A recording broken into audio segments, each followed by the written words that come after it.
என்னடா இது தென்னிலங்கை அரசியல்வாதிகள் எல்லாம் நம்ம தமிழீழ விடுதலை புலிகள் என்ற தலைவரிட மகிழ்ச்சியை பத்தி பேசுற நிலைமை உருவாகிருச்சா அப்படின்னு யோசிக்கிற அளவுக்கு நேத்து பல கருத்துக்கள் முன்வைக்கப்பட்டது. என்ன அப்படின்னு பாக்குறீங்களா? முன்னாள் ஜனாதிபதி மஹிந்த ராஜபக்ஷ அவரோட உத்தியோகபூர்வ இல்லத்துல இருந்து போனதுக்கு அவருடைய ஆதரவாளர்கள் ஒன்று திரண்டு அந்த பகுதிக்கு சென்றது மட்டும் இல்லாம அவரோட இருக்கக்கூடியவங்க இந்த அரசாங்கத்தை குறை சொல்லிட்டு இருந்தாங்க.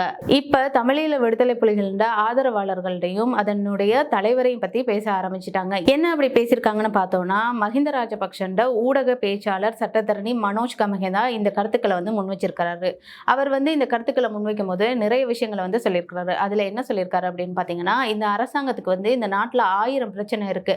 ஆனா அவருக்கு முன்னாள் ஜனாதிபதி மஹிந்த ராஜபக்ஷவை வீட்டை விட்டு அனுப்புறதுதான் அவங்களுக்கு முக்கியமா இருக்குது.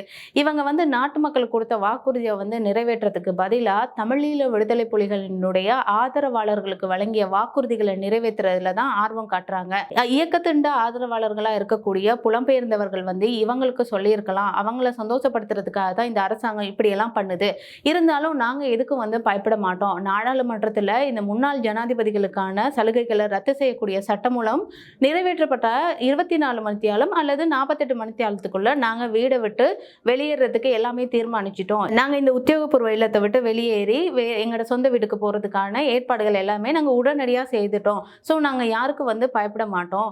ஆனால் இந்த வீட்டை நாங்கள் அரசாங்கத்துக்கு பாரப்படுத்துறதுக்கு எங்களுக்கு ஒரு வார காலமாவது தேவைப்படும். ஏன்னா அங்கே இருக்க தளபாடங்கள் எல்லாத்தையுமே நாங்கள் உத்தியோகபூர்வமாக கையளிக்கணும். அதனால எங்களுக்கு கொஞ்சம் டைம் தேவை அப்படின்னு அவர் சொல்லியிருக்கிறாரு. இதில் என்ன முக்கியமான விஷயம் அப்படின்னா, அரசாங்கம் மஹிந்த ராஜபக்ஷவை மட்டும் உத்தியோகபூர்வ வீட்டில இருந்து போக சொல்ல, அவங்க முன்னாள் ஜனாதிபதிகளுக்கான அந்த சலுகைகளை ரத்து செய்கிற சட்டமூலத்தை நிறைவேற்றியிருக்காங்க. அதன் அடிப்படையில் தான் மைத்திரிபால ஸ்ரீசேன, சந்திரிகா பண்டார் நாயக்க குமாரத்துங்க, இது மாதிரி முன்னாள் ஜனாதிபதிகள் எல்லாருமே அவங்களோட உத்தியோகபூர்வ வீட்டை விட்டு வெளியேறாங்க. ஆனா மஹிந்த ராஜபக்ஷ போனது மட்டும் அவங்க இயக்கத்தின் ஆதரவாளர்களுக்காக செய்ததா ஒரு குற்றச்சாட்டை முன் வச்சிருக்கிறாங்க.